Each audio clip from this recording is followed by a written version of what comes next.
breast imaging is it's not for the faint of heart.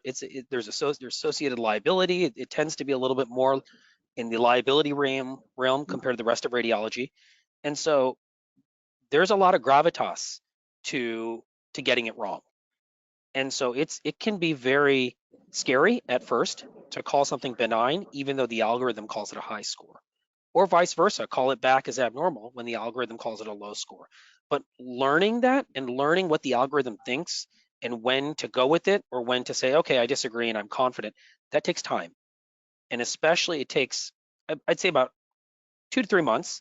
And then once you get into a dance with it, you learn to go faster. And that process is important. If you short step that, you don't want to just take it as gospel, and then you don't want to ignore it. You want to learn how it thinks.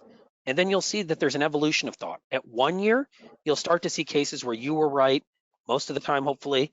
And there was times you're like, ooh, it gave me a lesion score of 55. I should have called that back. That turned out to be a cancer.